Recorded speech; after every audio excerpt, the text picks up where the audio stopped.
I stumbled upon this system of meditation sometime in 1976. I was a student of a pharmacy college in Ahmedabad. Just a month before that, out of sheer restlessness that I must become like Vivekananda, I took off from my home. I saluted, took Ashirwad from my parents without letting them know where am I going. I went to the bank of river Narmada. There was a Shiva temple there, and there were a lot of Aghori Babas there. I spent a whole day there, and one of the eldest member, he noticed my presence and he kept on looking at me. And he came in the evening and he said, "Beta, आपको क्या चाहिए?" मैंने बोला, "आप मेरे गुरु बन जाओ, आपकी सेवा करूँगा." इसे देखो बेटे, आपकी उम्र का जब मैं था, घर छोड़ दिया मैंने, अब मैं भिखारी बन गया हूँ। भगवान की खोज में पड़ा था, कुछ मिलता नहीं है कि ये लोग सेवा करते हैं, भीख मांग के आते हैं, कहाँ सोना है, कहाँ रहना है, कहाँ से खाना आएगा, उसकी चिंता में ही पड़े रहते हैं। भगवान तो भूल गए हैं। अब घर वापस चले जाओ, serve your parents. And the same month, one of my classmates who used to watch me meditate now and then, I did not know how to meditate, though I used to close my eyes and sit quietly. Fortunately, those days we didn't have these distractions of phones. Otherwise, I would have spent my time, surfing all of my life over it and wasted anyway. So he took me to one lady who was a preceptor of the system and said, "Okay, first question, why do you want to meditate?" I said, "There you go again. I don't know, you see, but I would like to become like Swami Vivekananda." She said, "That means you want to become a monk and ascetic, so you will not marry a woman." I said, "That's what it looks like." He said, "Are you wiser than God?" I said, "No, I am not." "Then why question the need for two sexes? God was not a fool to create two sexes if one was enough." So according to this system, celibacy, ascetic life, sannyasa, it's against nature. No one has ever attained Brahma Vidya by renouncing life. No one, absolutely no one. There is no exception to it. If you read Swami Vivekananda also very carefully, before he passed on, just a year before that, a lady, Margaret Noble, she shared her encounter with Swami Vivekananda. He told her, when she was teasing him that you are so handsome, such a nice monk, with great personality, why didn't you marry? He says, "I wish I could have married, but now I'm too late. I'm too old to get married. Had I been younger, I would have married, looked after a family." Because only in family environment you learn to sacrifice. You learn to love each other. Sannyasa life does not teach you how to love. First of all, if you were really loving, you would not have left your home.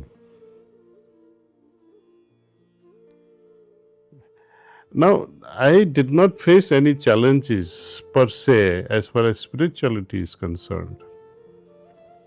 But that became my first goal in life. There were problems, no doubt. You see, when I first got a job in 1980 to work as a pharmacist in one of those pharmaceutical factories in Gujarat, I worked there for a few months.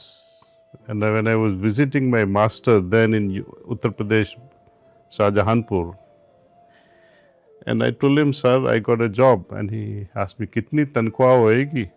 मैंने बोला, 750 रुपया है अभी तो. Those days it was considered quite a handsome amount, see.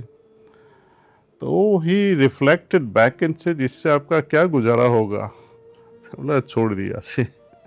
उससे ही few months, just as my sannyasa didn't last more than one day, this job also didn't last one. And immediately something happened in this same month or 2 months later. I got married, left for United States. Life changed there. Started a pharma business, opened up many stores in New York City, Jersey City, New Jersey,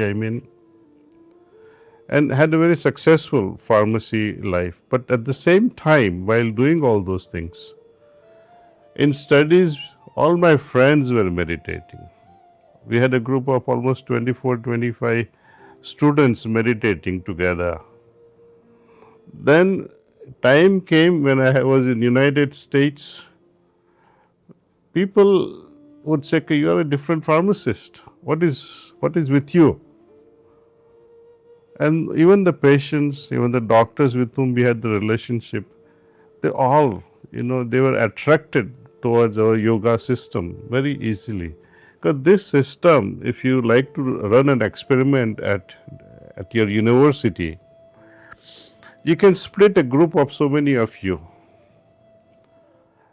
Have maybe 10 students in each group. Try all these systems. Try heartfulness. But you have already tried it, I suppose. So form the group with the other youngsters that you may have in your university. Let them write their encounters, their personal experiences, and you conclude it from that. That which is beneficial for me. You may be attracted towards something else. And I had done this experimentation at Drexel University in Philadelphia in 2003. They tried all these systems, the students, and they definitely concluded that this is the thing. Heartfulness is the most effective pathway, is the simplest, and there are no unnecessary rituals, and most importantly, no money is involved. There is no Guru Dakshina that Daaji is ever going to ask and say, give me some money. No, it will never happen. One of these guys in United States, when my master was visiting in 1972, one gentleman, local American, ended up giving $50 to Babuji Maharaj. And Babuji Maharaj said, what is this? Because he had never seen a $50 bill in his life. Because those days in 1972, no Indian citizen was allowed to take more than $20 out of the country. It was very regulated RBI affair. So he had never seen $50 bill. And they said, why are you giving me this? He said, you're going to give me liberation, isn't it? Then Babuji, he became very silent and he responded. He said, God is not for sale. If God was for sale, how much would you pay? And if you could pay, why do you need God? Now, when you said, if I had any difficulties, my dear friend, difficulties will always be there in life. Remember how much difficulty you had before getting admission in this university. Afterward, you will have difficulty finding a job. There are incremental levels of difficulties coming your way. Then, whom to marry? Ye bhi hai, wo bhi hai. And you'll be so lost and confused. Then, to do a business or to work. Difficulties will go up and up. And when you have children, and they turn teenager like yourself, you regret like hell, why the hell did I have these children? Ask your parents, they will tell you all the stories. They must be regretting perhaps. Because some of the teenagers, they turn out to be these days, my God, they'll say we made a big mistake in making love.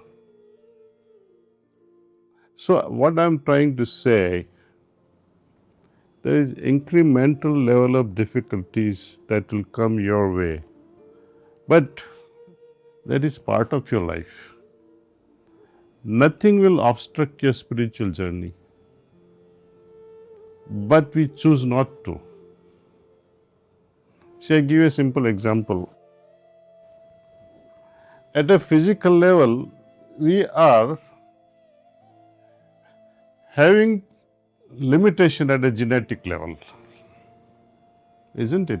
Suppose if I inherit genetic pattern of my parents and say, okay, I'm going to be 5'9" and I'll be 5'9". Maybe some pull-ups and some exercise and good diet. Instead of 5'9", I may grow 5'10", but I cannot become 6-footer. At a physical level, I have a lot of limitations. Now you move to the mental level. At a mental level, whatever you have inherited, your capacity at a brain level, even if you are a son of, let us say, an ordinary person, rickshaw puller perhaps, or an ordinary teacher, you have the potential to get PhD, but can all become Einstein? It's not possible. There is more freedom at a mental level, but there too there is some level of frontier that blocks you. So far and no more. But in the spiritual world, there are no limits. You can expand and grow infinitely. So the problems are not from external sources to prevent you from spiritual growth. It will be from within. And each one's excuse will be different. And that's why yoga especially demands, whenever you are in such assemblies, whenever you are about to meditate, going through meditation, after the meditation, your main focus has to be inward. You cannot have scattered attention. You will lose it otherwise. Even to prepare yourself to receive something, I had to be silent. I had to be focused within. Without this inner focus, you'll be wasting your time and your energy. After meditation also, I find a lot of youth, because of their immaturity, they just, as soon as meditation is over, they jump like a spring, like they were under a spring and then it jumped. It's like it's over now, I'm free. And whatever silence or calmness they had enjoyed, instantly you lose it. Have you seen concrete being laid? When they pour the concrete on a footpath, they allow it to settle. They sprinkle water for 24 hours and allow it to settle. So there are no footprints. Sometimes youngsters would write, oh, I love Monica or I love so-and-so. They'll write it. And these prints will remain there forever. They spoil the concrete. Now imagine concrete so hard and so solid becomes ugly if you don't let it settle. Now, what happens to your spiritual condition, which is far more subtler, far more refined than the concrete? Just one thought diversion and you lose it. So, right after meditation, try to hold on to that stillness that you have acquired. Hold on to it and study with that state of mind. Interact with your friends with that state of mind. Discuss, talk, attend your class with that state of mind and see what happens. In everything, you will excel. Nothing will look like a blockade in your life.